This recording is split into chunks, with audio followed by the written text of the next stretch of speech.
EMC Shalom Internacional, impactando las naciones con las raíces hebreas. A continuación, el pastor Diego Higuita.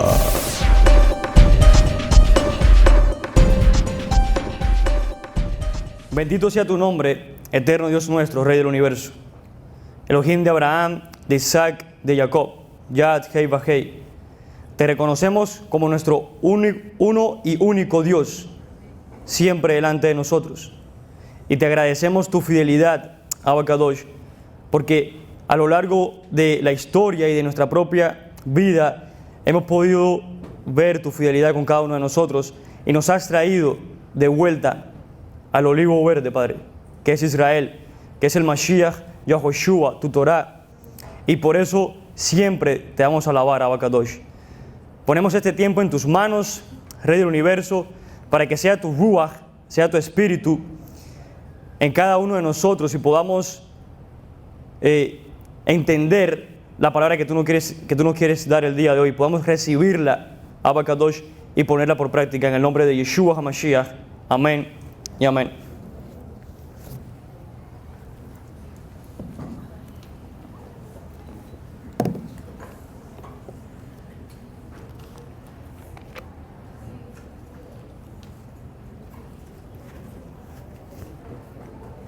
Esta semana estamos estudiando la Parashat Va'et-Hanan.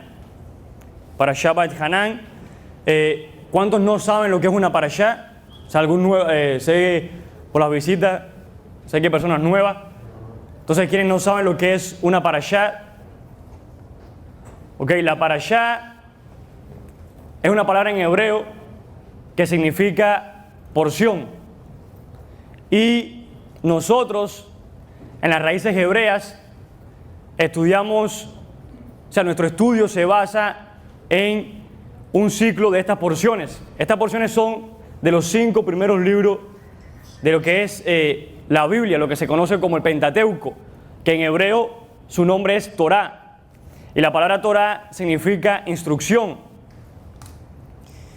Entonces, los 5 primeros libros de la Biblia, que son Génesis, Éxodo, Levítico, Números, Deuteronomio, a lo largo de todo el año se dividen en 54 porciones, 54 parashot. Esta semana, o sea, cada parashá se estudia una semana del año. Esta semana estamos estudiando la parashá número 45, ¿no? Parashá número 45 y se llama Va'et-Hanan. La palabra Va'et-Hanan significa y supliqué. Y supliqué. Y en este último libro de la Torá, Sefer Devarim, el libro de Deuteronomio, en este último libro, estamos estudiando lo que son las palabras de Moisés. ¿Ok? Cuando vamos a Devarim capítulo 1, cuando vamos a Deuteronomio, capítulo 1 empieza así, Deuteronomio 1:1. Estas son las palabras que habló Moshe, que habló Moisés a todo Israel. O sea, los 4 libros anteriores, dicen los sabios que eran Moisés recibiendo por inspiración divina la palabra de Dios y en el mismo instante se la daba al pueblo. O sea, era algo instantáneo ahí. En el mismo instante que recibía la palabra, ahí mismo se la daba al pueblo. Y no era Moisés quien hablaba, sino era el Espíritu de Dios hablando a través de Moisés. Así lo explican los sabios. Pero con el libro de Devarim, el último libro de la Torá, el 5.º libro, que es el libro de Deuteronomio, la palabra Devarim significa palabras.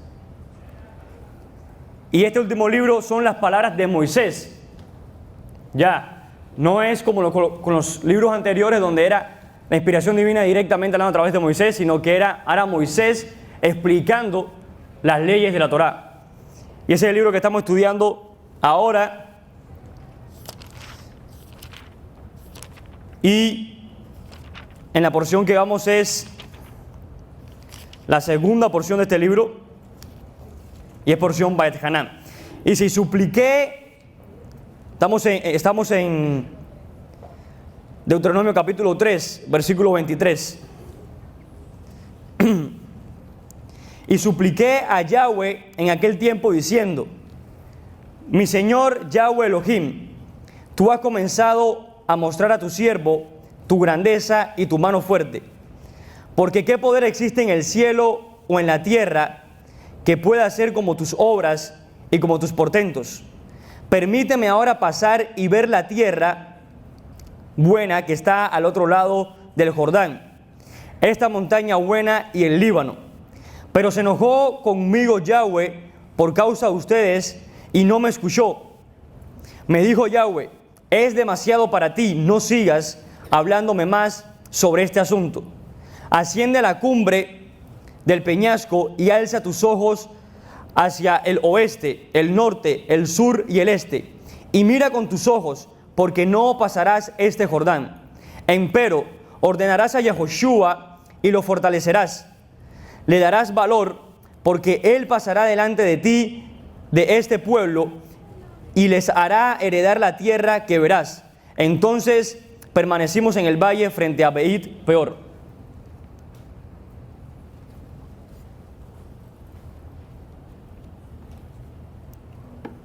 Gracias, hermano. Entonces, así comienza la parashá. Así comienza la porción de esta semana, con la súplica de Moshe. En esta parashá, Beit Hanan, vemos varios temas. Vemos varios temas diferentes que se tocan. Como vimos, comienza con la súplica de Moshe. Más adelante en la misma porción nos habla de un exilio. O sea, profetiza Moisés de que Israel será exiliado, pero también nos habla de la restauración que al final de los tiempos se dará, al final de los días se dará. Nos habla de las ciudades de refugios,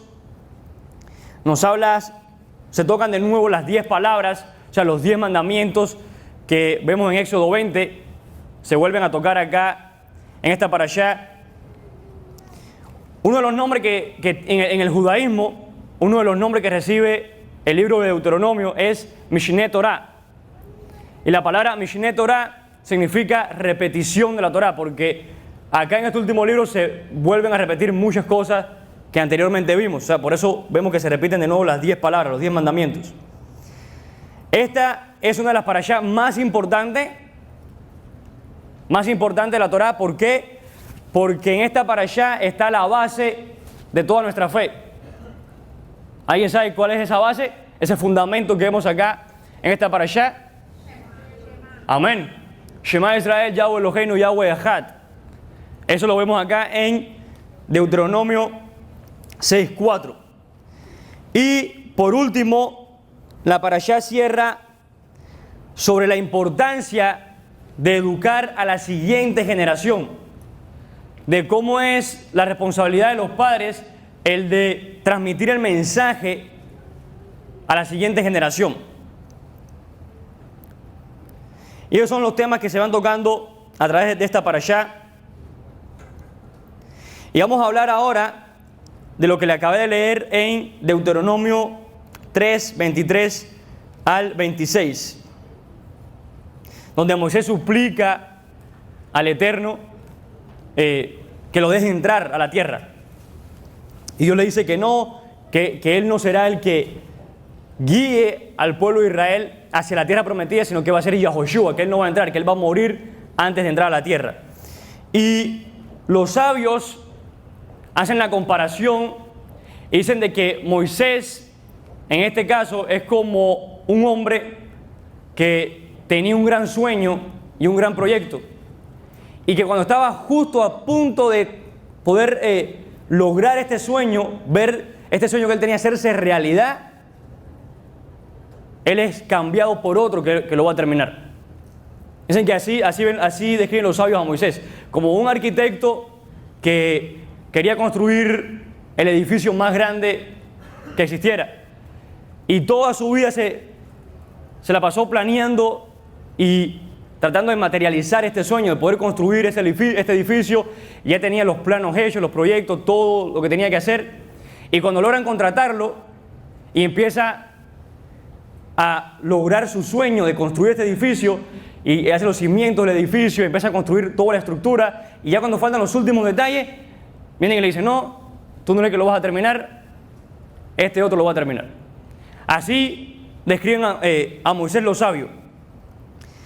Pero esto es solamente un ejemplo para entender, porque Moshe no era que se le estaba quitando un privilegio, sino que se le estaba dando un privilegio mayor. ¿Por qué? ¿Qué quería Moisés? Ser él el quien introdujera al pueblo a la tierra prometida. Pero el Eterno iba a hacer algo superior con él y lo iba a hacer una sombra perfecta del Mashiach. ¿Por qué? Porque ¿qué representaba Moshe? La muerte del Mesías. Y Yahoshua, siendo el que va a entrar ahora al resto del pueblo de Israel, representaba la resurrección del Mashiach, para así introducir al pueblo a la tierra.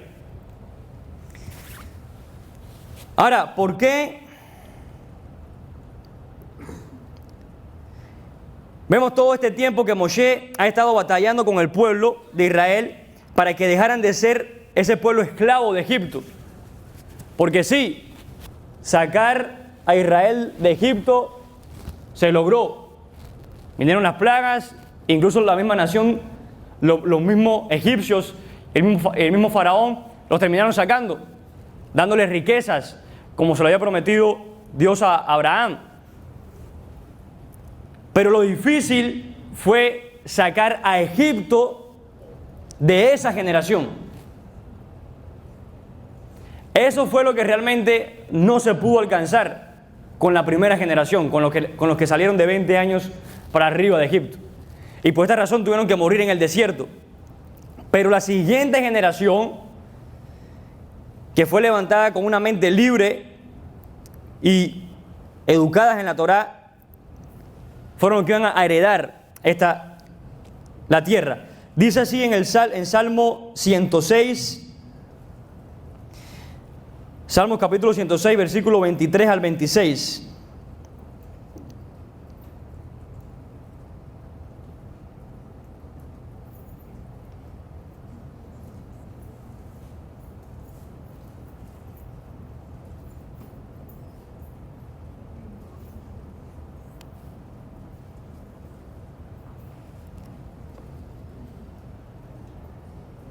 Dicen que el mejor libro que hay para interpretar la Torá es el libro de los Salmos.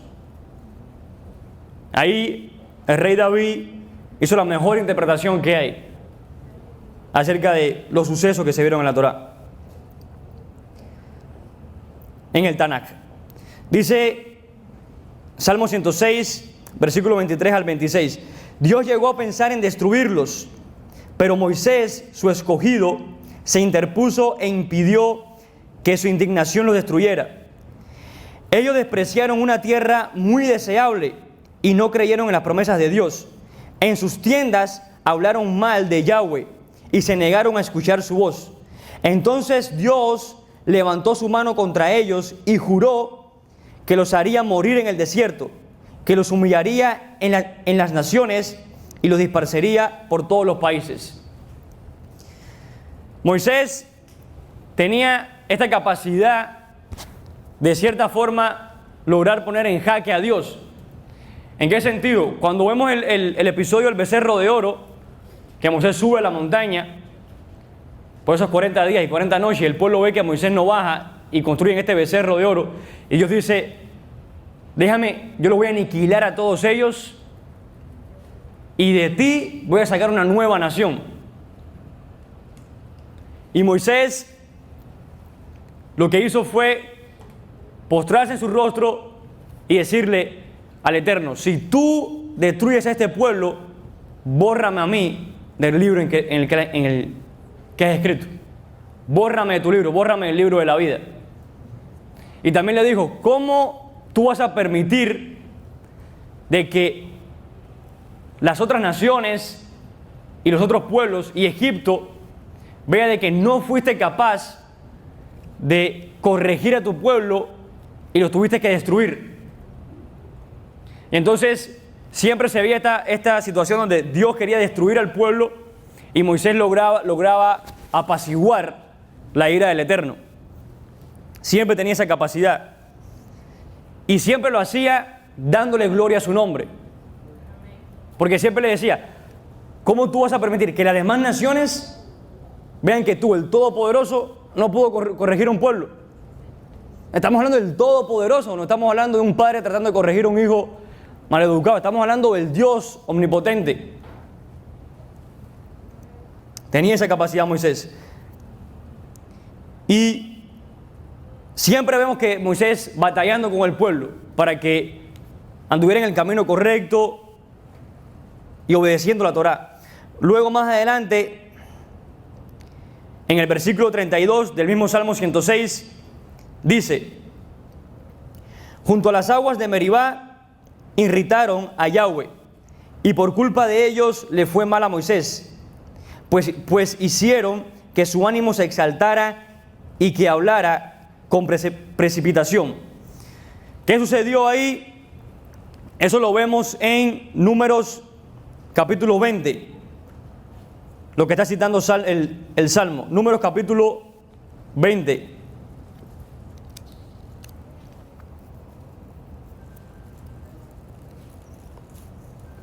Vamos a leer rápidamente ahí Números capítulo 20, 1 al 13. Dice: y llegaron los hijos de Israel, la congregación toda, al desierto de Etzín, en el mes primero.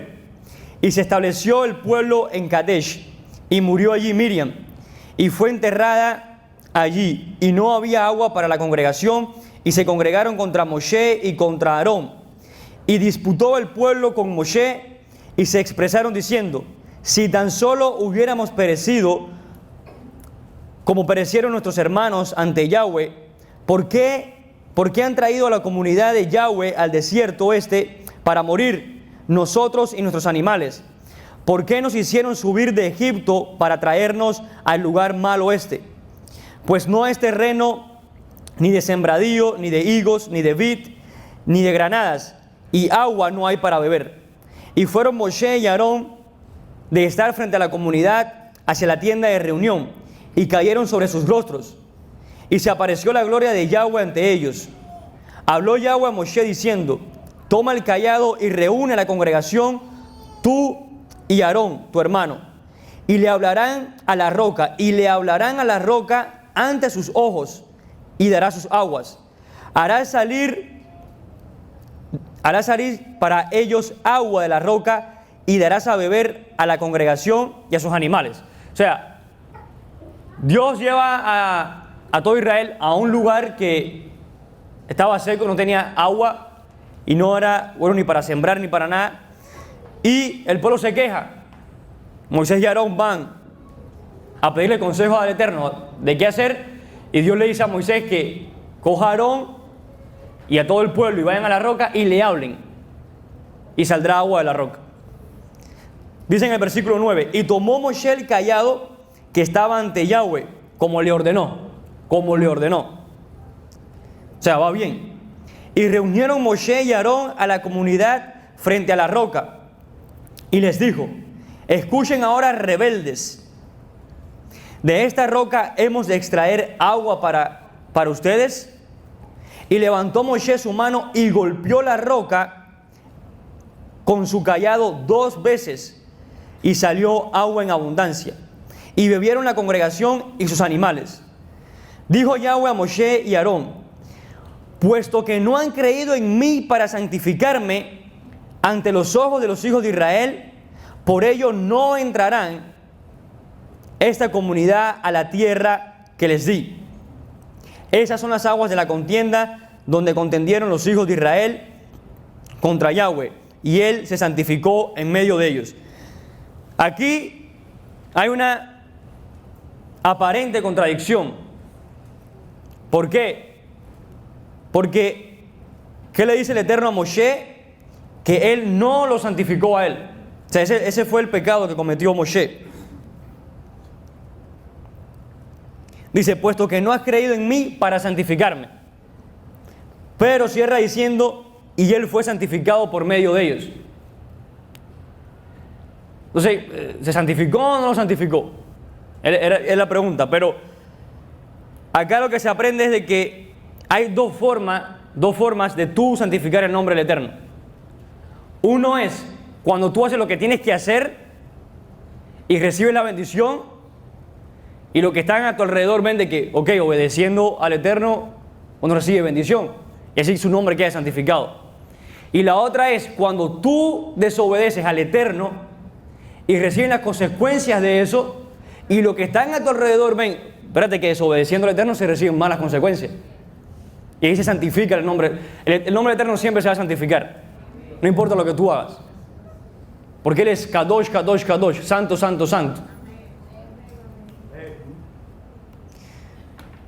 Pero la razón por la cual estaba leyendo esto, que el Salmo 106 lo cita, es para entender por qué Moisés no se le está permitiendo entrar al pueblo de Israel a la tierra.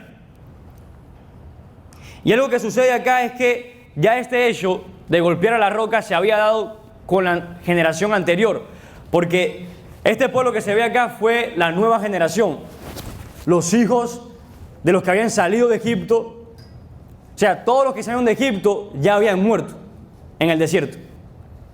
Y esto que está hablando aquí la Torá ahora en Números capítulo 20 son la nueva generación, los hijos de esos que ya murieron en el desierto. Ahora, lo interesante es de que este mismo caso se dio en Éxodo capítulo 17, donde el pueblo llegó a un lugar donde no había agua, se quejaron y el Eterno le ordenó a Moisés golpear la roca para que saliera agua. Pero en este caso, Él no le mandó a golpear la roca, le mandó que le hablara a la roca. Pero Él, en su ira, y los sabios dicen, Moshe, dice la Torah que no hay nadie más humilde que Moshe. Y si él es humilde, él va a aceptar todo lo que el Eterno le diga y todo lo que el pueblo le diga. O sea, él no se va a dejar alterar por lo que los demás les digan. Entonces dice, pero ¿por qué Moshe actuó así? Es que cuando tú lees el principio dice que su hermana había muerto,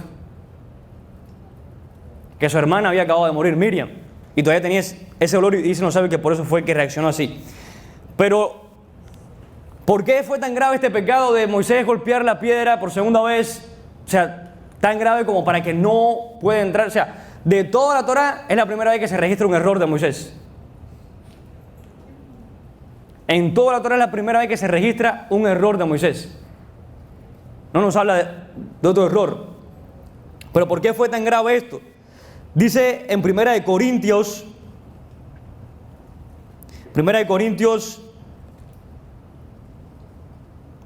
capítulo 10, versículos 1 al 4. Vamos a ir ahí para entender qué fue lo que pasó.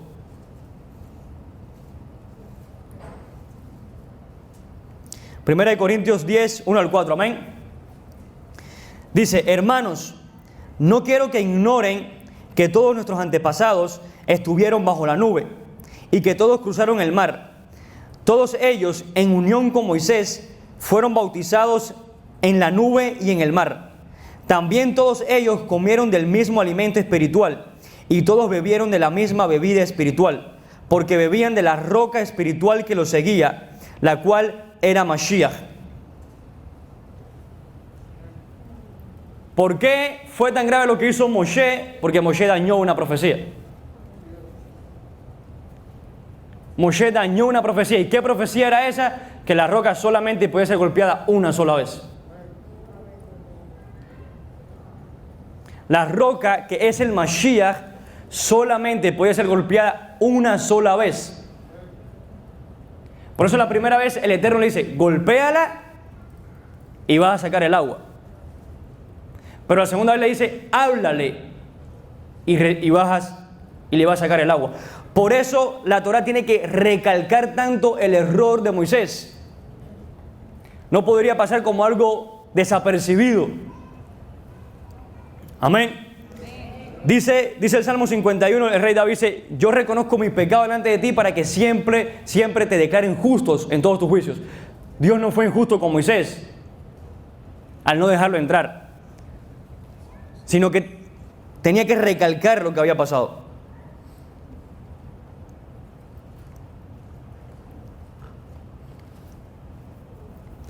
Entonces, ya que Moshe, volviendo a la parashá Bat Hanan en Deuteronomio capítulo 3, ya que Moshe no podía pasar al otro lado, dice en el versículo 28, empero ordenarás a Yahoshua y lo fortalecerás y le darás valor, porque él pasará delante de este pueblo y les hará heredar la tierra que verás. Ahora, Yahoshua es el que va ahora a entrar al pueblo, introducir al pueblo a la tierra. En Números capítulo 17 es cuando Moisés le pide al Eterno un guía, un líder que lo suceda a él para que introduzca al pueblo a la tierra. Y el líder que el Eterno le muestra es Yahoshua. ¿Y por qué dice que Yahoshua? Porque dice que Yahoshua nunca se separó de Moisés. Siempre estaba al lado de Moisés. Y dice el Midrash que Yahoshua no se casó hasta que Moisés no murió. Él no se casó hasta que Moisés, según el Midrash, él no se casó hasta que Moisés no murió, para todo su tiempo y toda su concentración dedicarla al estudio de la Torá y a convertirse en ese líder tal y como fue Moshe. En Deuteronomio capítulo 18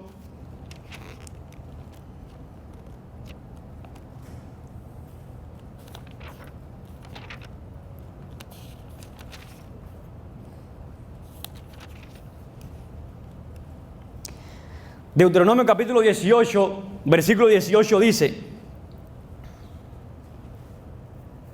vamos a leer desde el 17. Me dijo Yahweh, hicieron bien en lo que dijeron. Un profeta, vamos a leerlo desde el 15, porque hoy hay una tendencia de decir de que ya no hacen falta líderes, de que ya no hay que tener líderes, y que solamente es dejarte guiar por lo que dice la Torá y no hace falta ningún maestro. Y aquí la Torá nos va a decir por qué se hace falta maestro, por qué se hace falta líderes. Dice Deuteronomio 18:15, un profeta de tu seno, de tus hermanos, como yo, establecerá para ti Yahweh, tu Dios, y a él oirán, según todo lo que pediste de Yahweh tu Dios en Horeb, en el día de la congregación, diciendo, no seguiré oyendo la voz de Yahweh, mi Dios, y el fuego grande, no veré más para no morir. Me dijo Yahweh, hicieron bien en lo que dijeron, un profeta le estableceré a ellos del seno de sus hermanos como tú, y pondré mi palabra en su boca, y les hablará todo lo que le ordene a él, y será respecto del hombre que no obedezca mis palabras, y que hablare en mi nombre, yo le demandaré. Entonces, ¿por qué el pueblo de Israel siempre necesita un líder? Porque cuando estuvimos en el monte Sinai dijeron, no queremos escuchar más la voz de Yahweh. Moshe, ve tú y escucha lo que nos tienes que decir y háblanos. Y por eso Dios siempre levanta un juez, levanta un líder para guiar al pueblo a través de ese líder. Y dice acá que en el 18, en versículo 18, que él va a levantar un profeta como Moshe en el futuro. Y nosotros, los de mente mesiánica, enseguida vamos a Yeshua, nuestro Mashiach. Pero en el estudio de la Torá y el Tanaj hay una de las leyes, es la que se conoce como el Kal Vajomer. ¿Cuál es esta ley del Kal Vajomer? Que dice que algo pequeño se le puede aplicar a algo grande también. O sea, cuando la Torá dice acá, por ejemplo, que en el futuro será levantado un profeta como Moisés, sí, obviamente está hablando del Mashiach, pero también está hablando de otra persona, que es Josué. que es Yahoshua. Yahoshua también sería levantado como ese profeta que es como Moshe. Y vamos a ver varias cosas que hizo Yahoshua, que hizo Josué, que fueron bien similares a las cosas que hizo Moshe. Primero, en Éxodo capítulo 24, vemos que así como Moshe pasó 40 días y 40 noches en la montaña, sí, Yahoshua también, porque él estaba a la mitad de la montaña. Él estaba entre el resto del pueblo y Moisés. Y él también pasó ahí sus 40 días y sus 40 noches. También en Josué capítulo 2 vemos cómo es Yahoshua quien circuncida a toda esta nueva generación para que guarden Pesaj. O sea, así como en Egipto Moshe le dio instrucción al pueblo para que hicieran su sacrificio de Pesaj y el ángel de la muerte no tocara a sus primogénitos, así también cuando llegaron a la tierra, Yahoshua fue el que les dio la instrucción a la nueva generación y los circuncidó a los hombres para que pudieran guardar Pesaj. También Yahoshua separó las aguas del río Jordán. Eso está en Josué capítulo 3. Entonces vemos cómo Yahoshua fue sucesor perfecto de Moshe y cómo fue respaldado por el Ruach HaKodesh para cumplir el propósito de introducir a la nueva generación en la tierra de Israel. Ahora vamos a ir leyendo en la parashá, en el capítulo 4,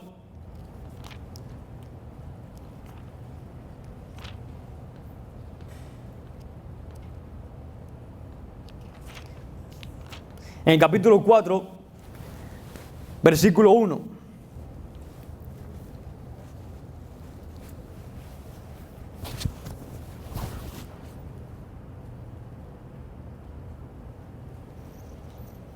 Dice: ahora, oh Israel, escucha los decretos y las ordenanzas que yo les enseño para realizar, para que vivan y vengan y posean la tierra que Hashem, Dios de sus antepasados, les da.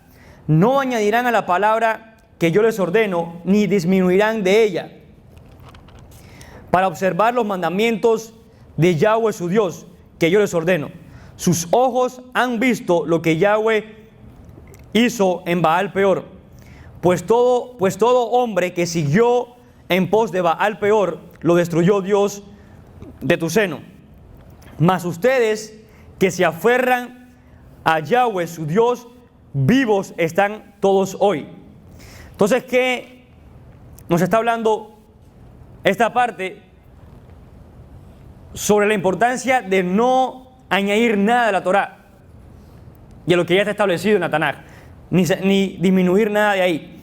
Eso está conectado con lo que habla el Mesías en Mateo capítulo 5, cuando él dice: yo no he venido a abolir la Torá, sino a hacer que se cumplan, porque en verdad ni una yod ni una baf pasarán hasta que el cielo y la tierra no pasen. Y yo veo todavía el cielo y la tierra allá afuera, así que todo el que diga que ya la Torá fue abolida necesita ir a la escuela para que le enseñen lo que es el cielo y la tierra, parece. Dice Apocalipsis, también Apocalipsis 22, y hay una advertencia fuerte en Apocalipsis 22, 18 al 19. Yo le advierto a todo el que oiga las palabras proféticas de este libro: a quien añada algo a estas cosas, Dios le añadirá las plagas que están descritas en este libro.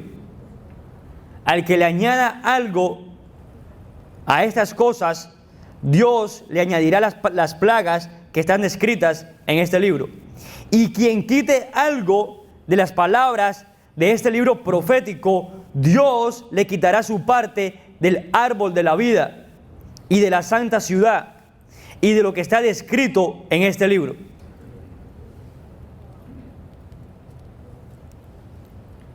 A cualquiera que quite, Dios lo quitará del árbol de la vida y de la santa ciudad. Eso es lo grave de el libertinaje que hay hoy para decir de que hay que hacer y que no hay que hacer. Eso es lo grave.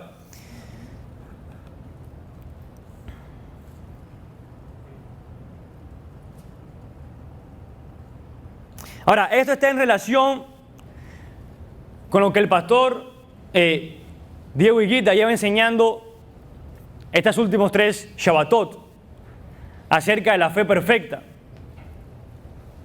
Que la fe perfecta, de nuevo, es lo que creo, va congruente con lo que pienso, que va congruente con lo que hablo y va congruente con lo que hago. Y yo meditando en esto, lo veía todo como un engranaje, como si fuera todo un engranaje. La creencia con el pensamiento, con la palabra y con la acción. Y si nos fijamos, ese primer engrane va a definir la velocidad y el movimiento de todos los otros, porque existe esa congruencia. Uno define al otro. Según la creencia que yo tenga, va a ser mi pensamiento. Y según mi pensamiento, va a ser mi palabra. Y según mi palabra, va a ser mi acción. Si el primero estuviera girando hacia la izquierda y el segundo hacia la derecha, no dura ni 2 segundos eso. Colapsa. Entonces, ¿qué nos enseña esto? Que una persona que cree una cosa, pero que piensa de otra, y que habla de otra cosa diferente, y actúa de otra forma diferente, que Dios tenga misericordia.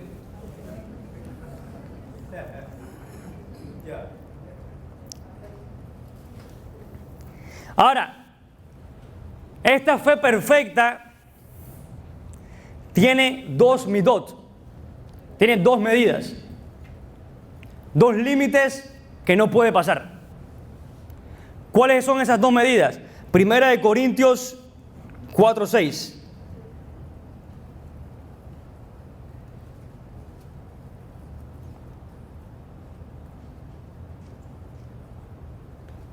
Primera de Corintios 4:6 dice: por esto, hermanos, lo digo para su propio bien, y pongo como ejemplo a Apolos y a mí, para que de nuestro ejemplo aprendan a no pensar más allá de lo que está escrito.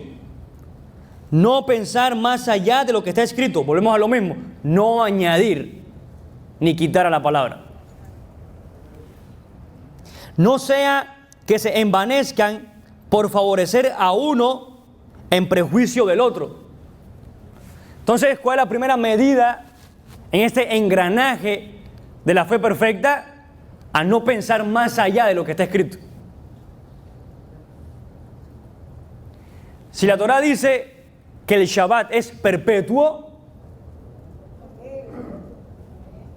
tú no puedes pensar más allá de lo que está escrito.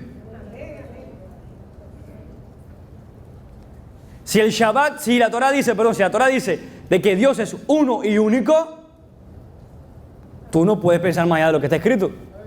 O sea, la vida fuera más simple si tú simplemente te quedas con lo que está aquí. Si todo el mundo dijera, ok, solamente me voy a olvidar de lo que yo creo, de lo que yo pienso, de lo que me enseñaron, y voy a leer lo que dice aquí, voy a hacer lo que dice aquí, no hubiera la división que hay hoy. No hubiera las 40 y tantas mil denominaciones que hay hoy. Eso es una prueba de que algo está mal, ¿no? Entonces esa es una midot, una de las medidas. No pensar más allá de lo que está escrito. Ese tiene que ser un límite. La otra está en Hechos capítulo 17, versículo 29.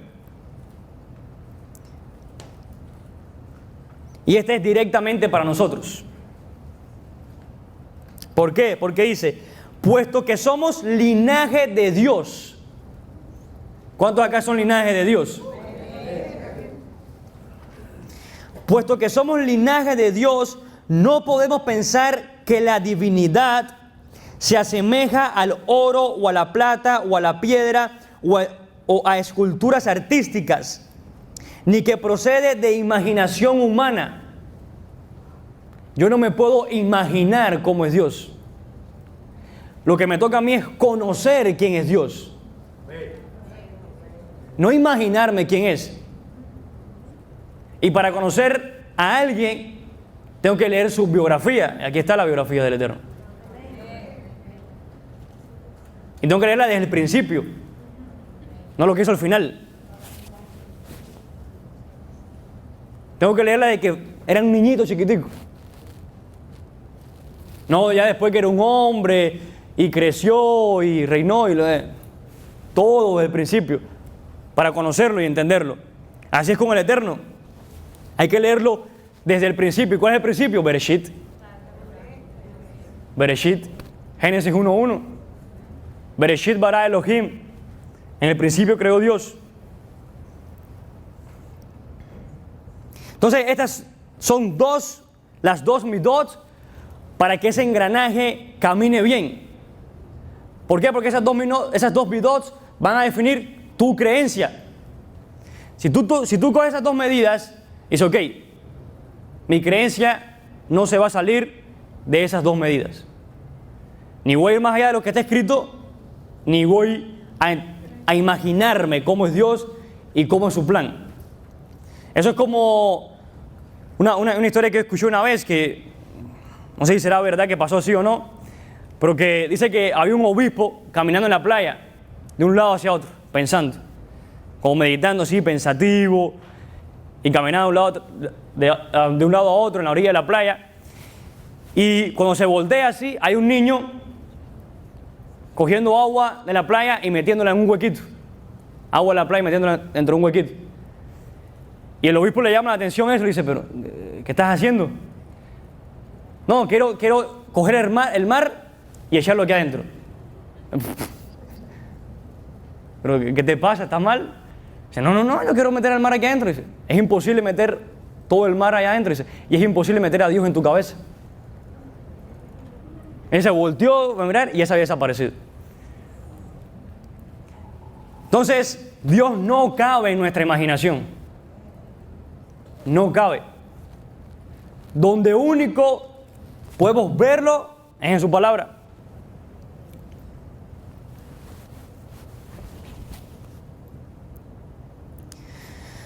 Al yo ver esta enseñanza del pastor de la fe perfecta, a mí me confrontó y me puso a meditar para ver si de verdad yo estaba haciendo las cosas así, para ver si de verdad había esa congruencia en mi vida. Y en ese mismo momento me di cuenta de que tenía que alinear en varias cosas para que no colapse ese engranaje, para que no salgan reventados los engranes por un lado y por el otro, para poder alinearme a esa fe perfecta.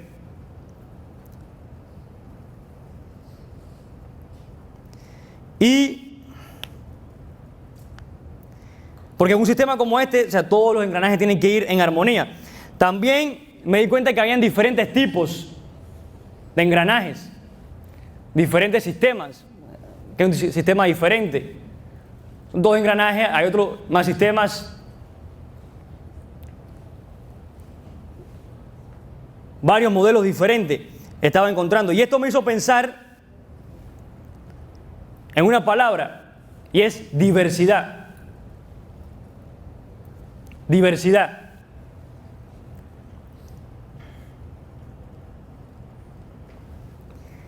Porque así como hay diferentes tipos de modelos y de sistemas de engranajes, así también es la mente de cada uno de nosotros. Cada mente es diferente. Por lo tanto, cada mente y cada uno de nosotros va a darle o va a aplicar esta fe perfecta de una manera diferente. Aunque todas van a estar unidas porque todas van a seguir esas midot, esas medidas, pero por cuanto cada persona es diferente, cada cual le va a dar su estilo. Porque así lo dice la palabra. Todos somos un cuerpo, pero en el cuerpo no todos pueden ser un dedo. O no todos pueden ser una mano. Cada cual tiene un llamamiento diferente y cada cual tiene un propósito diferente. Pero por el hecho de ser diferentes y de haber esta diversidad, no se puede romper el ejad. No se puede romper lo que es la unión entre nosotros. Dice en Juan capítulo 17, versículo 21. ¿Por qué? Porque ¿qué enseñaba el pastor para esto? ¿Cuál es el propósito de la fe perfecta? De ser testigos, ¿no? ¿No era para eso lo que le enseñaba, para ser testigos? Entonces dice en Juan capítulo 17, versículo 21.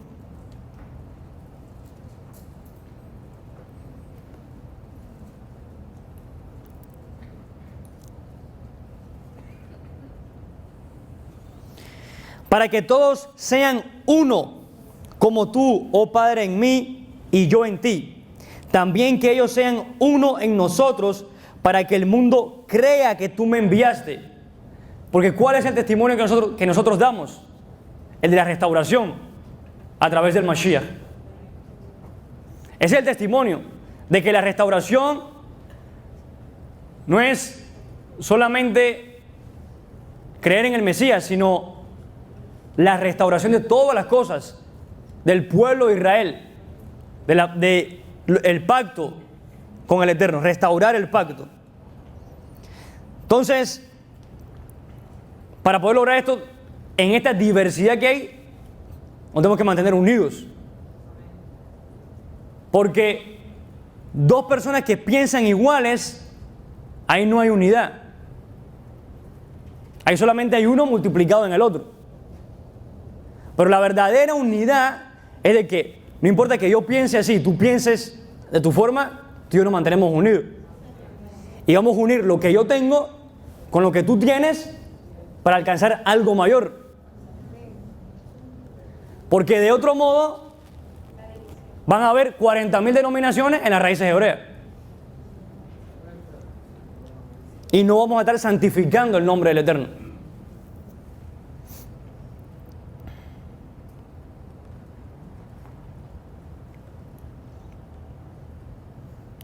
También dice en Filipenses 4:6.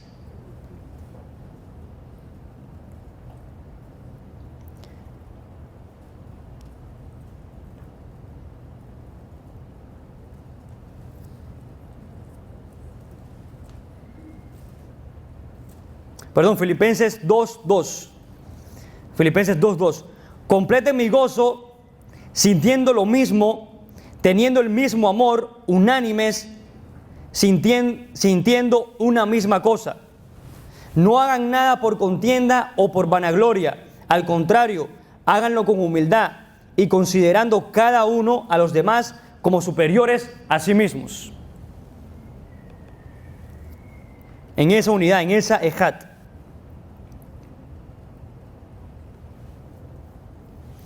Ahora, quiero citar también las palabras del pastor en la enseñanza pasada, con respecto a lo que él decía de que en esta época o para este tiempo ya los propósitos del Eterno para ver una familia restaurada o ver ese cambio en las personas ya no se da imponiéndole las manos. Ya nos dimos cuenta de que no es así, ni orando por una persona desde el púlpito, sino que el verdadero cambio viene es a través del conocimiento, del entendimiento que cada uno recibe a través del Espíritu, a través del Ruach, cuando le empieza a revelar todo lo que cada uno de nosotros ha sido revelado hasta el momento. Ya no se dan esos, ya no ocurre como antes con esos avivamientos que habían de que se empezaban a orar por las personas y empezaban a ocurrir milagros y cosas así. Ya hoy no es así. De que se puede dar, obviamente sí, el Eterno hace sus cosas y nosotros no somos quien para poner el límite a Él. Pero no es lo que estamos buscando hoy, sino de que más de la manifestación de ese poder a través de señales y milagros, que por ahí derecho el libro de Apocalipsis enseña de que se darían esas señales y milagros en algunos casos para engañar al pueblo, de que no donde hubiera manifestaciones o donde hubiera grandes milagros significara que la presencia del Eterno estaba ahí. Así enseña el libro de Apocalipsis. Pero hoy ya no es eso, sino de que haya de verdad esa restauración en las personas. Porque de nada sirve de que venga una persona en silla de ruedas, se ore por él, salga corriendo, pero salga corriendo a pecar y para el mundo. No, yo prefiero que siga en la silla de ruedas y que en su silla de ruedas vaya y guarde Shabbat. Vaya y guarde Shabbat. ¿Por qué? Porque dice que si tú guardas Shabbat vas a recibir la heredad de tu padre Jacob.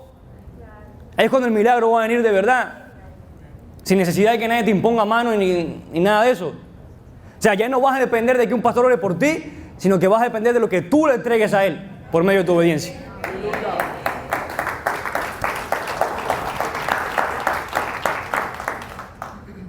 O sea, la diferencia es que hoy somos más independientes. Tienes que esperar que venga el profeta fulano de tal y el doctor en yo qué sé, ni nada de eso. No, yo hago lo que yo tengo que hacer y él me va a dar lo que me corresponde, punto. Ahora, si yo no hago, si yo cojo y sigo en desobediencia, no importa quién ore por mí, el tratazo va a venir.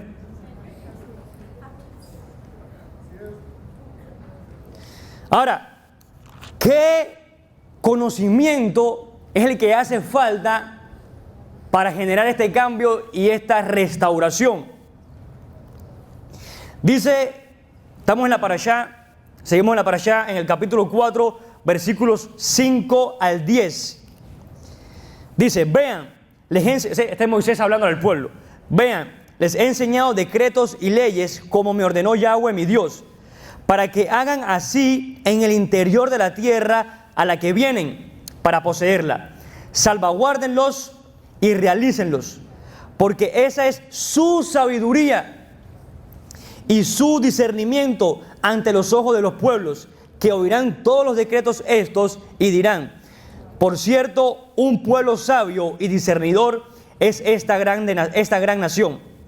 Porque ¿cuál es una gran nación que tenga un Dios cercano a ella, como Yahweh nuestro Dios, siempre que clamamos a Él?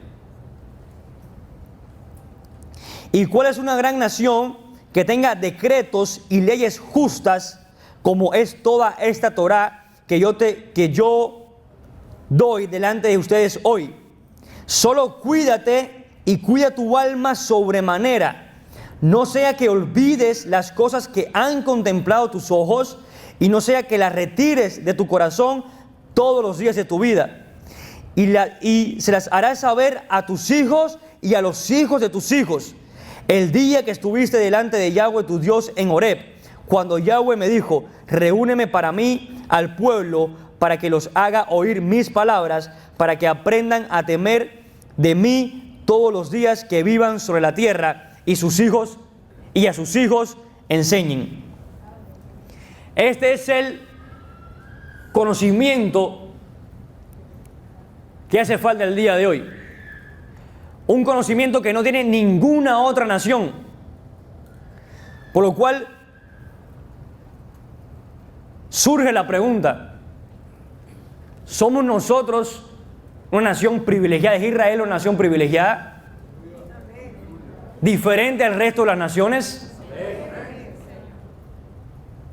¿En una posición mayor? Sí. Por supuesto que sí. Y no lo dice Moisés acá, no lo dijo Dios mismo en Éxodo 19. Si tú aceptas mi pacto y sigues mis leyes, serás un especial tesoro para mí de entre todos los pueblos, porque en realidad toda la tierra es mía.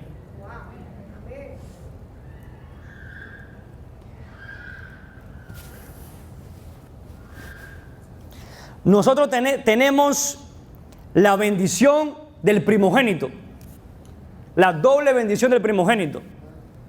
En Jeremías 31:9 dice que Efraín es el primogénito de Dios.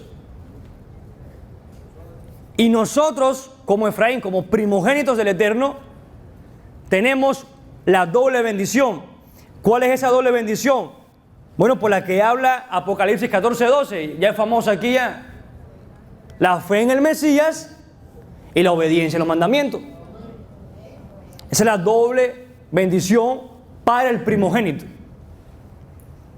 Dice también Apocalipsis 3:8.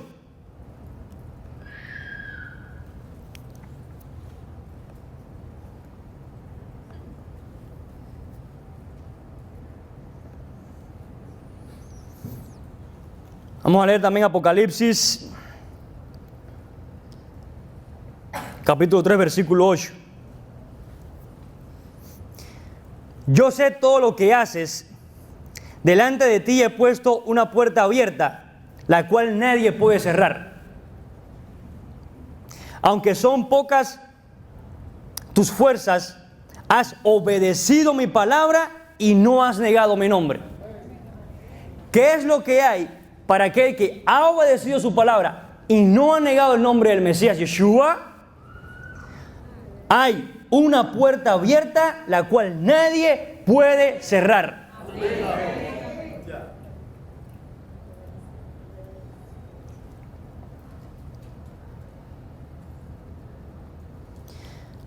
Apocalipsis 15, del 1 al 3, nos habla también de cuál es esta doble bendición.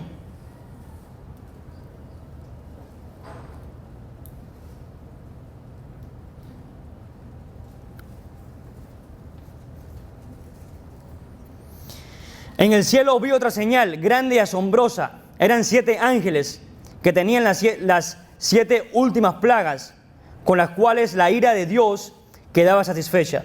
Vi también lo que parecía ser un mar de cristal mezclado con fuego.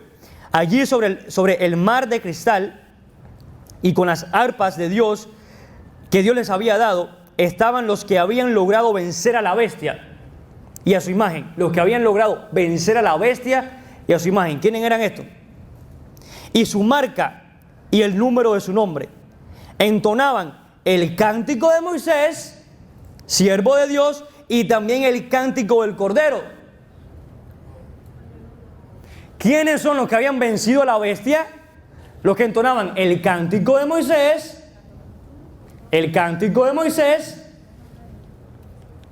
y el cántico del Cordero. Los que obedecían la Torá y mantenían su fe en el Mesías. Esos fueron los que habían vencido a la bestia. Esos fueron los que habían vencido a la bestia. Los otros los dejo de tarea.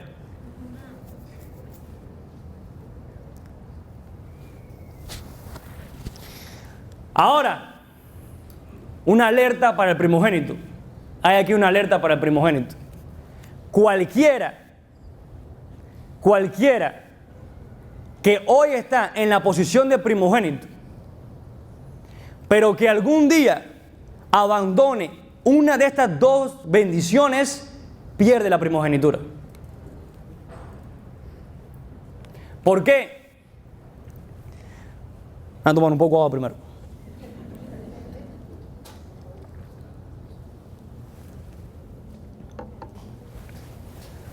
¿Por qué? Porque se da el caso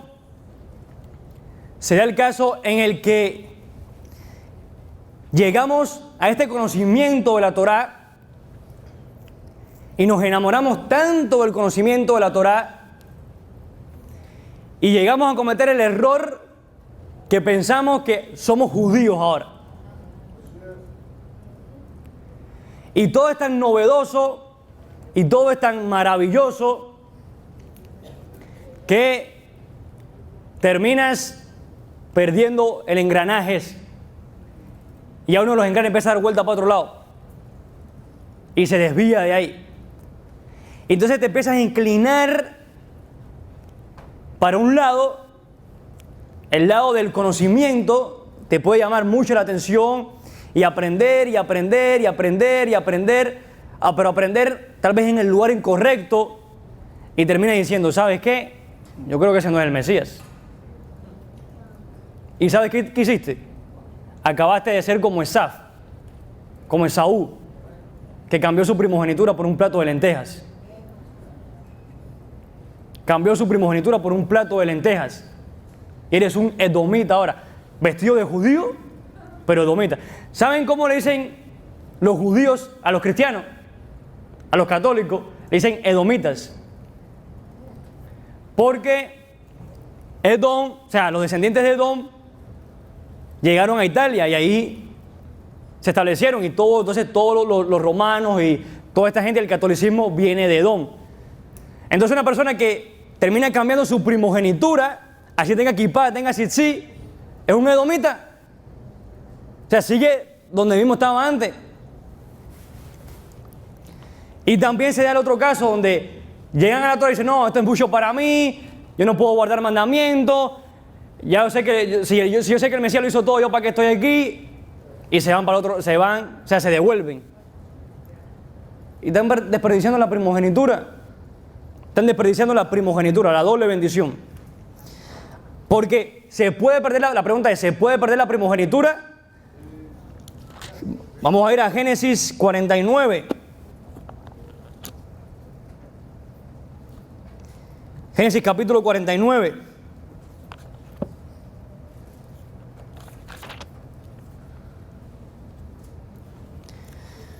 Dice, y llamó Jacob a sus hijos y dijo, reúnanse y les relataré lo que les acontecerá a ustedes al final de los días. Júntense y escuchen, oh hijos de Jacob, y escuchen a Israel, su padre. Reubén, mi primogénito eres tú. Mi primogénito eres tú. Mi fuerza y mi primer vigor. Superior en rango y superior en poder.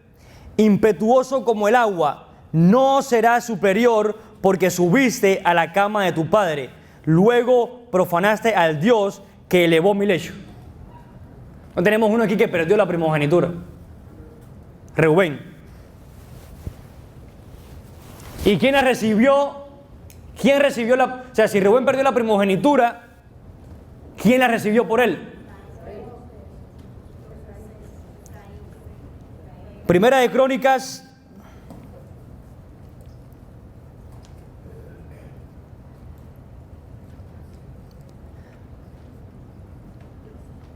Primer libro de Crónicas,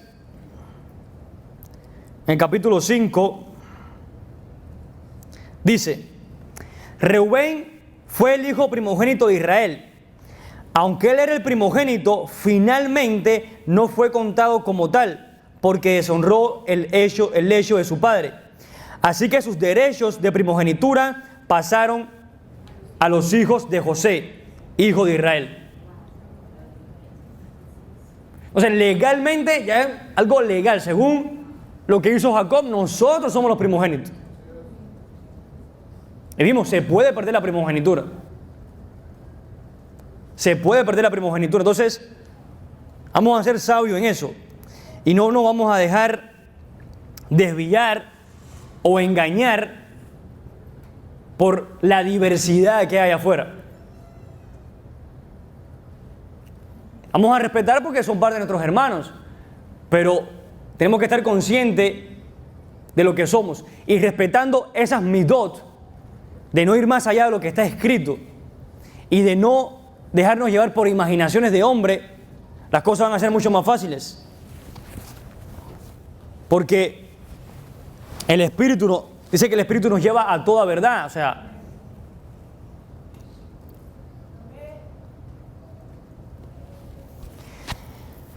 Este privilegio de ser primogénitos y de tener esta doble bendición es con un propósito, y volvemos a lo mismo, de ser testigos. Es para ser testigos. No es para que sentarnos en el sillón de la casa, yo soy primogénito. ¿Ok? No, es para ser testigos. ¿Testigos de qué? De una restauración. Testigos de la restauración. Dice, vamos a la parashá, en el capítulo 4 de Deuteronomio.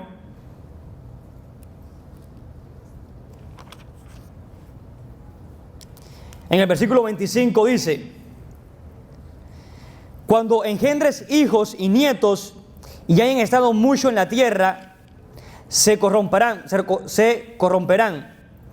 y harán imagen tallada, semejanza de cualquier cosa, y harán el mal ante los ojos de Yahweh, tu Dios, para enojarlo, de signo para que atestigüen en su contra este día el cielo y la tierra, para que ciertamente perezcan rápido de la tierra hacia la cual pasan el Jordán para poseerla. No prolongarán sus días en ella, porque ciertamente serán destruidos. Los dispersará Yahweh entre los pueblos, y quedarán pocos en número entre las naciones a las cuales los conducirá Yahweh. Servirán allí a dioses, obra de mano del hombre, de madera y de piedra, que no ven, ni oyen, ni comen, ni huelen. Entonces, ¿qué está hablando acá básicamente Moisés? Cuando ustedes entren a la tierra, ustedes se van a dejar desviar por todas las naciones que hay a su alrededor.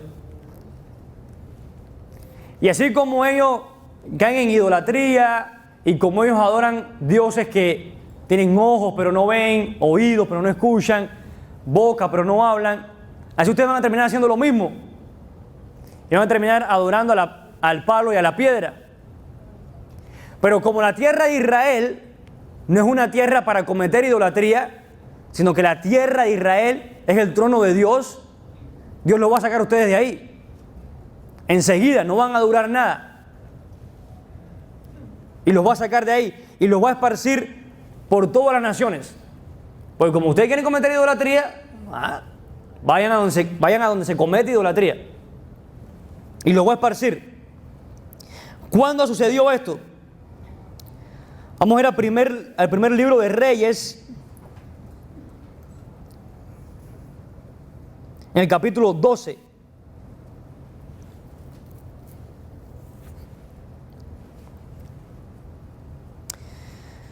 Dice, Roboam fue a Siquem. Ok, esta ciudad de Shechem es para mí una de las ciudades más importantes en la historia de la palabra. ¿Por qué? Primero, vamos a ver aquí lo que pasa ahora aquí en Shechem. Pero antes de Israel entrar en la tierra, Moisés tomó al pueblo de Israel y lo llevó a Shechem, donde había 2 montañas, y separó al pueblo. Y una porción la puso en una montaña y otra en la otra montaña. Y en el medio estaba Leví. Y cuando Leví recitaba las bendiciones, los de una montaña tenían que decir amén, amén, amén. Y cuando Leví recitaba las maldiciones, los de otra montaña también tenían que decir amén, amén, amén. O sea, aquí fue el pueblo separado en Shechem. Ahora en Reyes, primero de Reyes capítulo 12, el pueblo también va a ser separado por Roboam. Y cuando el Mesías vino, en Juan capítulo 4, que dice que él se sentó en el pozo de Jacob, eso estaba en Shechem, en la ciudad de Shechem. Y que dice que vino la samaritana y le pidió agua a él, Y él le dice, el agua que yo te voy a dar, más nunca te va a dar sed. Y empiezan a hablar de en qué monte era el adecuado para adorar al Eterno. Y ella le dice, no, esa respuesta, muchas respuestas que dan en la gente, las personas, no, eso lo vamos a hacer cuando el Mesías llegue. Cuando el Mesías llegue, él no va a decir, y dice, yo soy. ¿Qué más quiere saber? Yo soy. Y él le dice, déjame beber agua de mi padre, del pozo de mi padre. O sea, esta era una de esas ovejas perdidas de la casa de Israel. Y en ese lugar de Shechem, el Mesías comenzó su obra. O sea, donde mismo se había separado el pueblo, él fue ahí a comenzar la obra de la restauración. Dice, Roboam fue a Siquem porque todo el pueblo de Israel estaba reunido allí para proclamarlo rey. O sea, este Roboam fue el que cuando dice que lo vio este profeta en la calle y cogió la sábana y la separó en los 12 pedazos y le dijo, coge 10 para ti y 12 lo voy a dejar a Salomón, porque Salomón fue el que trajo la idolatría por haberse casado con todas estas mujeres. O sea, en la época de Salomón fue donde no hubo guerra en Israel. No hubo guerra en Israel. O sea, fue total shalom, total paz. Pero ¿cómo Salomón logró esto? Bueno, se tuvo que casar con todas las mujeres de todas las naciones que hay alrededor. Y con todas estas mujeres fue que cuando ellas llegaban a Israel venían con sus creencias y con su ideología de su paganismo y venían a introducir la idolatría. Y obviamente Salomón, el gran Salomón, se desvió con todas esas mujeres. La Torá fue clara, un rey no podía tener dos cosas. Un rey no podía tener ni muchos caballos ni muchas mujeres. Y él falló en las dos. Entonces, a través del rey entra la idolatría y por eso este profeta busca a Roboam y le dice, tú vas a ser rey. ¿Por qué? Porque con Salomón no podía pasar lo que pasó con Saúl, de que Dios lo desechó y puso a David, porque Dios le había prometido a David de que tu descendencia reinará para siempre, porque del linaje de David viene Yeshua, nuestro Mashiach. Entonces ahora Roboam va a ser nombrado como rey. Dice en el versículo 2, cuando Jeroboam, hijo de Nabat, que por la furia del rey Salomón había huido a Egipto, supo esto, sus seguidores le pidieron volver.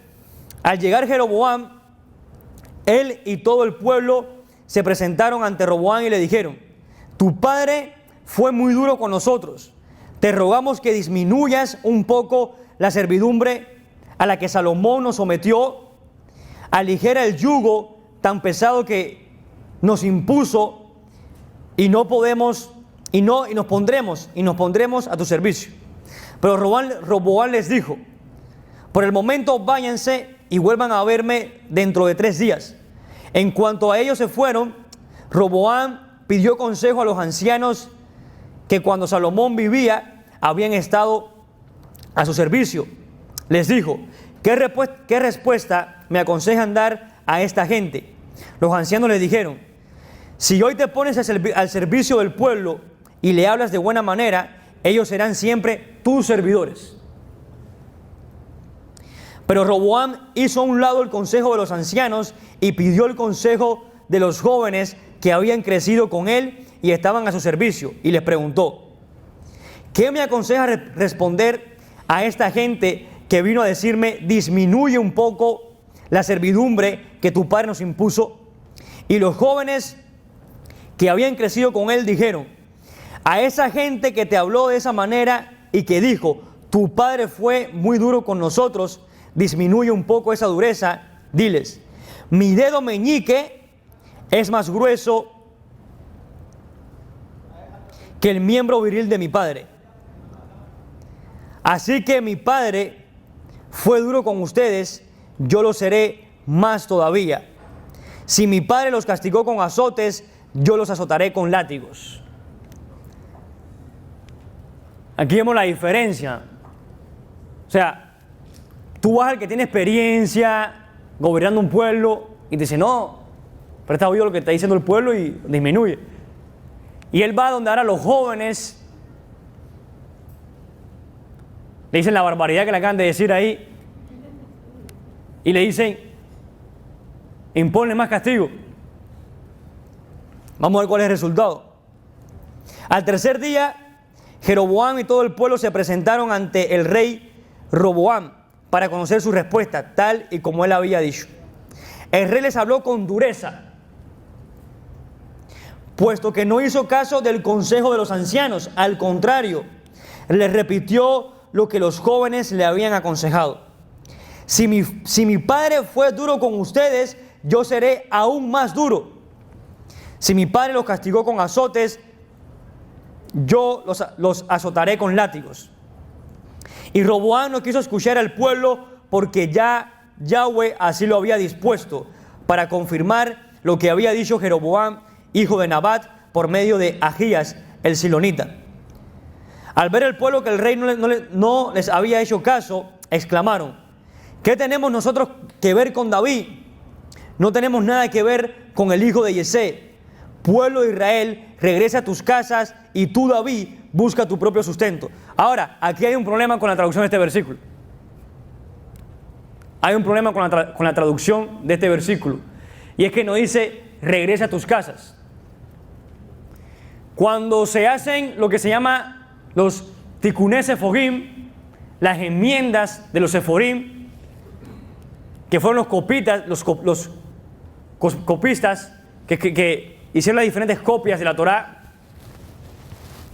ellos, para tratar de disimular un poco ciertos aspectos que vemos en la palabra, cambiaron muchas cosas. Pero siempre a pie, o sea, era un rollo. Sabemos que todo desde la antigüedad fue en rollos, pero siempre que hacían sus copias y hacían algún cambio, en la esquina del rollo hacían las anotaciones.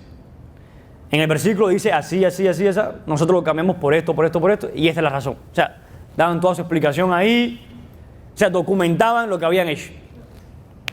Y uno de estos cambios que hicieron fue esto, porque aquí no dice regresa a tus casas, dice regresa a tus dioses. Ahora Israel, regresa a tus dioses. Y esto que se ve hoy de la teología de reemplazo no empezó con el cristianismo. Lo estamos viendo aquí mismo. Lo estamos viendo aquí mismo. Porque dice, ¿qué tenemos nosotros que ver con David? O sea, ya están negando totalmente todo.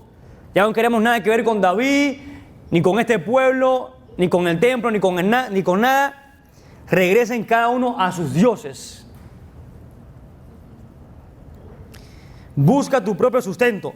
Fue así como el pueblo de Israel regresó a sus dioses, y Roboam siguió reinando sobre los israelitas que vivían en las ciudades de Judá. O sea, aquí es donde el pueblo ya se separa. Donde ya el pueblo definitivamente queda separado entre el reino del sur y el reino del norte. Dice en el versículo 19, así fue como el pueblo de Israel se separó de la casa de David hasta el día de hoy. Incluso hasta el día de hoy. Seguimos así. Ya sabemos que el Mesías hizo de los dos pueblos uno, porque Él es la puerta y a través de Él retornamos, pero hasta que Él no vuelva y ya físicamente seamos uno, hasta el día de hoy seguimos cargando con esta división que hay. Y cuando los israelitas se enteraron de que Jeroboam había vuelto, todo el pueblo mandó a llamarlo para proclamarlo rey de Israel. Y aparte de la tribu de Judá, ninguna otra tribu se sometió a la línea de David. Al llegar a Jerusalén, Roboam reunió a los descendientes de Judá y de Benjamín, porque fueron los únicos dos que permanecieron juntos. Judá y Biniamín, la tribu de Biniamín. Y escogió a los 180,000 mejores guerreros para ir a pelear contra los israelitas, pues quería recuperar el reino de Salomón. Pero la palabra del Señor vino a Semaías, varón de Dios, y le dijo: habla con Roboam, el hijo de Salomón, y con las tribus de Judá y de Benjamín, y con el resto del pueblo, y diles: Así ha dicho el Señor, así ha dicho Yahweh, no vayan a pelear contra sus hermanos israelitas, regresen a sus casas, porque esto lo he provocado yo. Esto lo he provocado yo. Y los dos bandos hicieron caso a las palabras de Yahweh y en conformidad con ellos regresaron a sus casas. Entonces, y ahora aquí cuando se pone la cosa fea, porque es el resultado de lo que está pasando hoy. Esto que vamos a leer ahora que hizo Jeroboam es el resultado, o sea, es lo que estamos viendo hoy. ¿Y qué fue lo que hizo Jeroboam? ¿Cuál fue la gran idea que hizo? Entonces Jeroboam reedificó la ciudad de Siquem, o sea, de Shechem, en la ladera del monte de Efraín, y allí se quedó a vivir, aunque luego salió de allí y reconstruyó a Penuel. Pero dentro de sí mismo pensaba, el reino puede regresar a la casa de David. Si el pueblo sigue yendo a ofrecer sacrificios al templo de Yahweh en Jerusalén, entonces volverán a someterse voluntariamente a Roboam, rey de Judá, y a mí me matarán. Después de reunirse en consejo, Jeroboam mandó hacer 2 becerros de oro y le dijo al pueblo, en el desierto hicieron un becerro de oro y murieron 3000. No le pareció suficiente, hizo 2.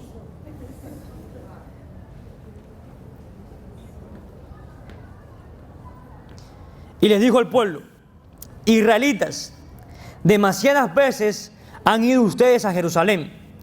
Aquí tienen a los dioses que los sacaron de Egipto. Las mismas palabras de Éxodo 32 en el monte Sinaí.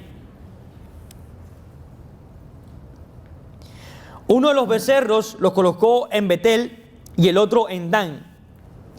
Esto incitó al pueblo a pecar porque iban a Dan a adorar al becerro. Además, Jeroboam mandó a construir altares en los montes y nombró sacerdotes de entre el pueblo, aunque no fueran descendientes de Leví. Desastroso. Caótico esto. También instituyó una fiesta solemne el día 15 del mes octavo, semejante a la que era celebrada en Judá, y ofrecían sacrificios en el altar que construyó en Betel, y nombró sacerdotes para que oficiaran en los altares que había mandado construir. La fiesta religiosa que instituyó el día 15 del mes octavo fue una invención suya. Él se la inventó. Y todo el pueblo participó en ella, y Jeroboam subió al altar para quemar incienso.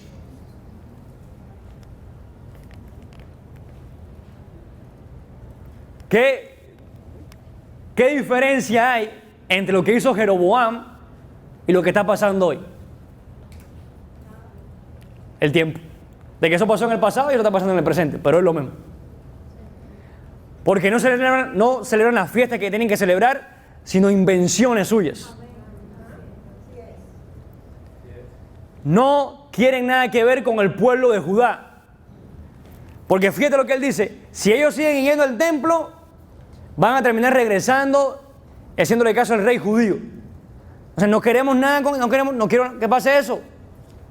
Para que eso no pase, yo voy a crear mi propio sistema, mis propios altares, mi propio Dios, mi propia instrucción.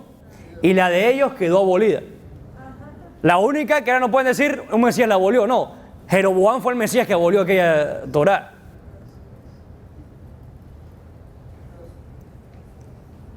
¿Y cuál fue el resultado de todo esto?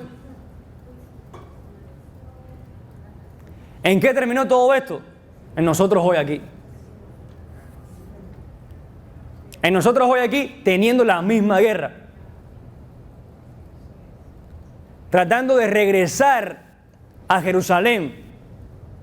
Tratando de regresar al rey judío. Al descendiente de David. Al que va a reinar para siempre.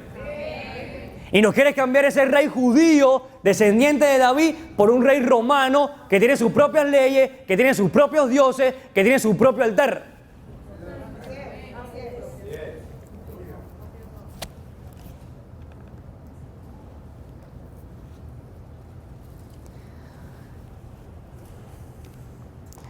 Por eso tenemos que ser esos testigos. Dice en Deuteronomio 4:29, después que pase todo esto y fueran dispersos entre las naciones: buscarán desde allí a Yahweh tu Dios y lo hallarás, si lo buscas con todo tu corazón y con toda tu alma, cuando estés en angustia y te alcancen todas estas cosas. Al final de los días, retornarás a Yahweh tu Dios y escucharás su voz. Estamos en el final de los días. La Torá misma lo está diciendo. Porque Dios misericordioso es Yahweh tu Dios. No te abandonará ni te destruirá, y no olvidará el pacto de tus padres que les juró. Dice en Jeremías, capítulo 33, versículos 23 al 26.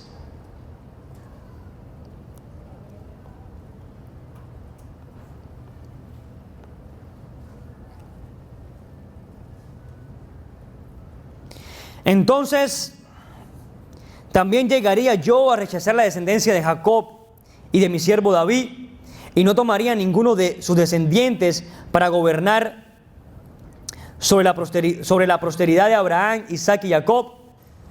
Pero lo cierto es que yo haré volver a los cautivos y tendré misericordia de ellos.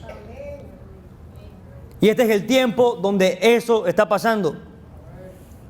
Por eso nosotros, a través del conocimiento y de este sistema perfecto, de la fe perfecta, este sistema de engranaje de la fe perfecta, con estas dos midot, es que nos vamos a convertir en ese testigo, siendo el primogénito. Ese es el papel del primogénito. Ahora, pero ¿dónde se empieza a testificar? ¿Dónde empiezo yo a testificar? Deuteronomio 6, 20 al 25.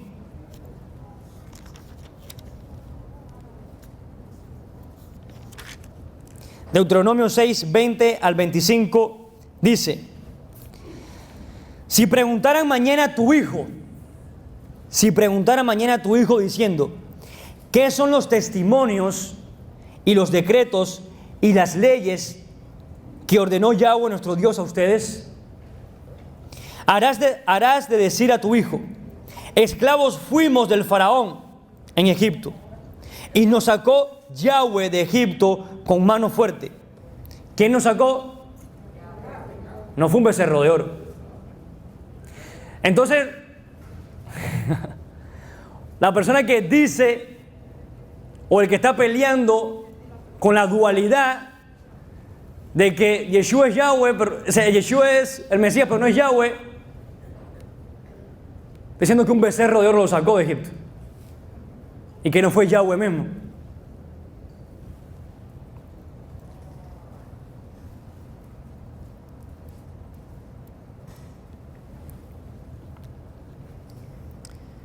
Contra el faraón y contra toda su casa delante de nuestros ojos.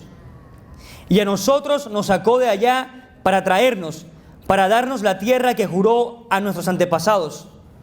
Nos ordenó Yahweh realizar todos estos decretos para temer a Yahweh nuestro Dios, por nuestro bien, todos los días, para darnos vida como este mismo día, y un mérito para ser para nosotros si tenemos cuidado de realizar todo este mandamiento delante de Yahweh nuestro Dios, como nos ha ordenado.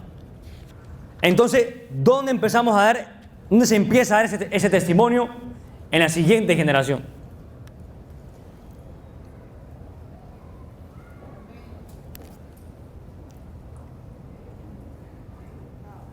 La nueva generación necesita a esos Yahoshua que caminen bajo estos parámetros de la fe perfecta para poder tener un ejemplo sólido el cual seguir. Porque dice en Juan 5:19: Juan 5:19.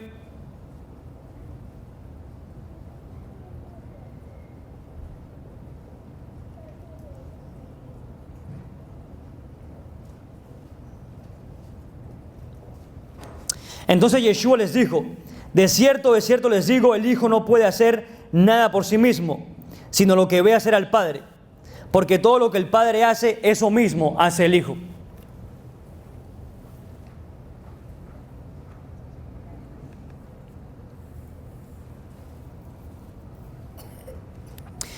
¿Cuál fue o qué dijo el pastor la semana pasada que era el fundamento de un buen testigo? ¿Alguien se acuerda cuál es el fundamento de este testigo?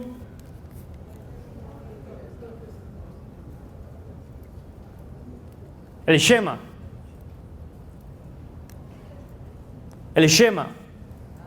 Deuteronomio 6:4. ¿Por qué usamos el Shema?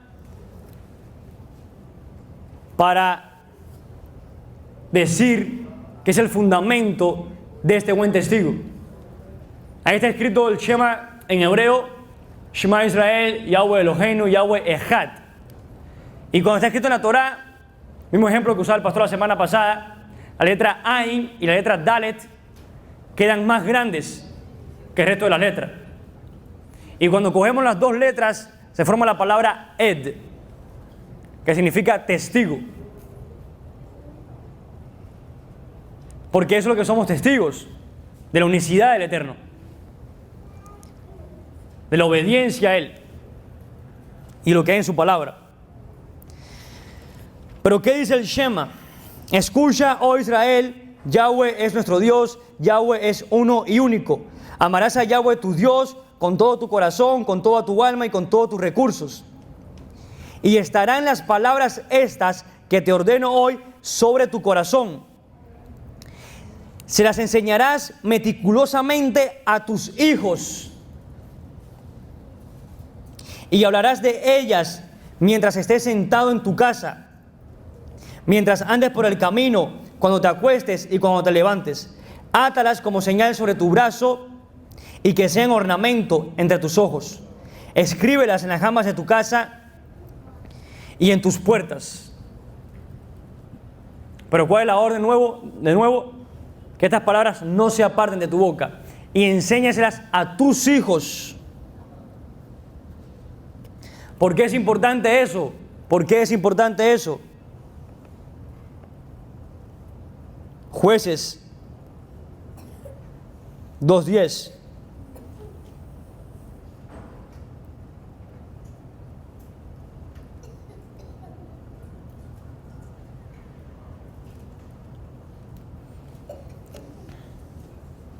Y murió también toda esa generación y se reunió con sus antepasados. Después de ellos vino otra generación que no conocían a Yahweh ni sabía lo que Yahweh habían hecho por Israel. Dice en el 11: los israelitas hicieron lo malo a los ojos de Yahweh y adoraron a los Baales. ¿Por qué la siguiente generación cae o se desvía? Porque la generación anterior nunca le enseñó quién era Yahweh y lo que había hecho. Pudieron haber sido testigos allá afuera, pero si no fueron testigos en su casa, cuando llegue la siguiente generación, ¿qué va a pasar? Todo el trabajo que se hizo afuera se derrumbó.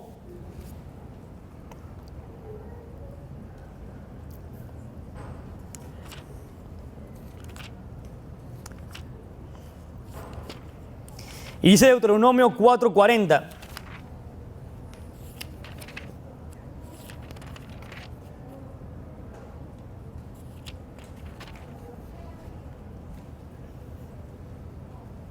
Observarás sus decretos y sus mandamientos que yo te ordeno este día, para que Él te beneficie a ti y a tus hijos después de ti, para que prolongues tus días sobre la tierra que Yahweh tu Dios te da por todos los días. Entonces, para cerrar ya, ¿cuál es el punto de todo esta parashá? Y todo lo que hemos hablado acá. De que a través de ese engranaje, manteniendo la armonía ahí, con estas dos midot, de no pasar más allá de lo que está escrito, ni imaginarnos nada, poder lograr ser esos testigos, usar nuestra primogenitura, esa doble bendición de conocer al Mashiach y tener la obediencia a los mandamientos, para ser esos testigos, pero primero ¿dónde? En la casa, con la siguiente generación. Amén. Entonces vamos a orar.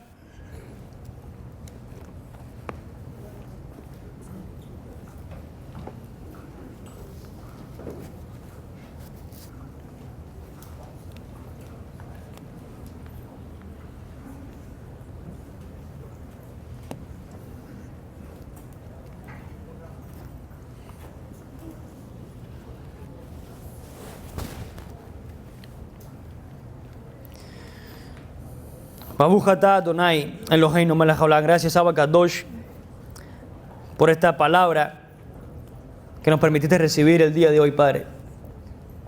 Y toda palabra que nos fue inspirado y respaldada por tu Ruach HaKodesh, te pedimos, Padre Santo, en el nombre de Yeshua, que caiga en tierra seca, Padre,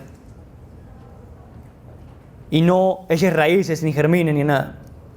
Pero toda palabra, Rey del Universo, que fue inspirada por tu Espíritu y respaldada por tu Torah, Abba Kadosh, que caiga en tierra fértil, porque nosotros, tu pueblo, somos tierra fértil, Padre, que deseamos obedecerte, seguir tus mandamientos y andar en tus caminos.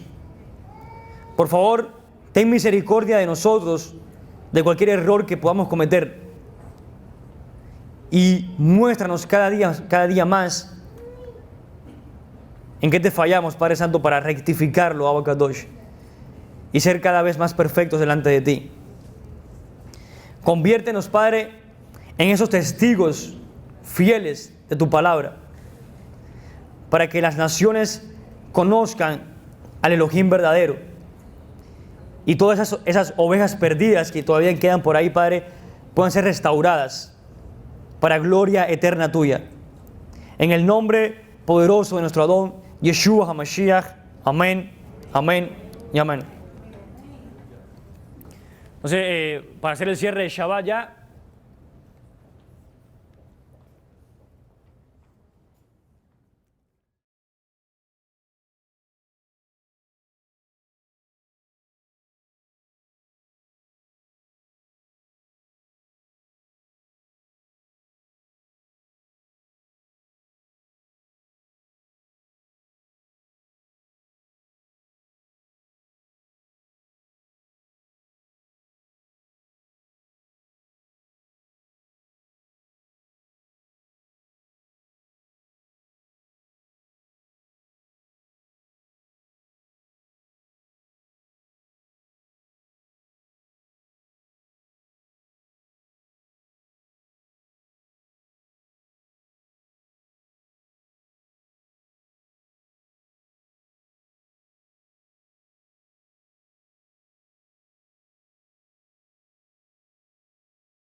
Estamos esperando a un niño que pase para que agarre la vela.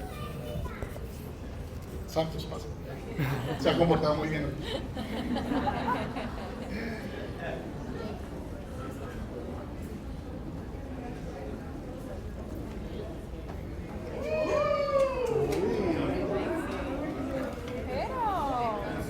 Se comportó muy bien hoy. Good boy. Fíjese, para que lo vea todo el mundo. Ahora la cámara.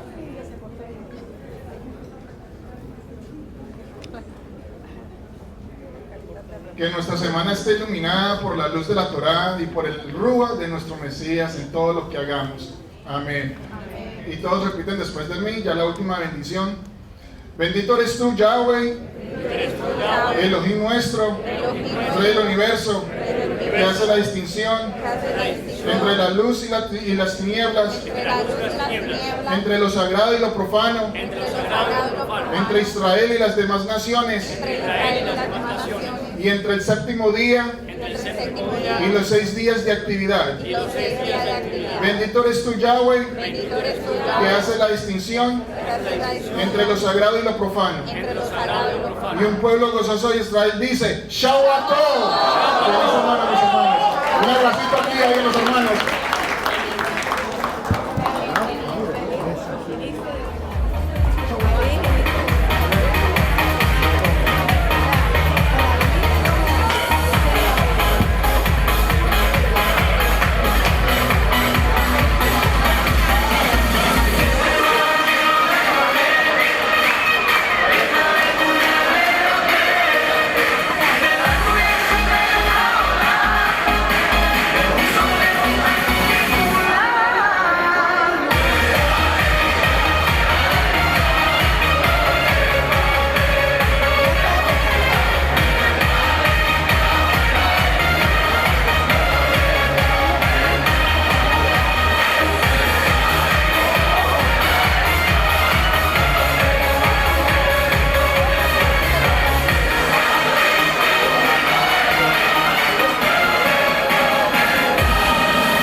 Shalom, mi nombre es Rico Cortés y yo soy el presidente del Ministerio Sabiduría en la Torah o Wisdom in Torah y también presidente de Teshuvah.tv en el internet. Quería anunciarles acerca de nuestros cursos y conferencias acerca del servicio del templo. El templo es una de las áreas menos estudiadas dentro de los círculos religiosos. Y el templo nos enseña a nosotros el mensaje profético, la función principal de cómo nosotros podemos venir al Eterno en un protocolo correcto y cómo nosotros podemos apreciar la presencia del Eterno y los estados de santidad en su Monte Santo en Jerusalén. La intención y la motivación de mis estudios es de poderle proveer a todos ustedes un mejor panorama, no solamente de función del templo en las Escrituras, pero también del mensaje profético que se encuentran en las fiestas sagradas, como ejemplo en el libro de Apocalipsis, que se debiera considerar estudiar en el contexto de las fiestas sagradas, al igual que el libro de Hebreos en el contexto del día de expiación en el año del jubileo. Eso y muchas cosas más vamos a seguir cubriendo nosotros cuando usted quiere estudiar del templo y entender las entradas, las salidas, los edificios, las funciones, el servicio, las ofrendas y cuál es el mensaje profético que tiene que ver todo esto con la venida del Mesías y con la función de los creyentes como la imagen del Dios invisible. Que el Eterno los bendiga, los guarde y gracias por su atención. Y yo espero que ustedes puedan asistir a algunos de nuestros estudios y conferencias y cursos que vamos a tener próximamente del templo, la casa del Rey. Shalom.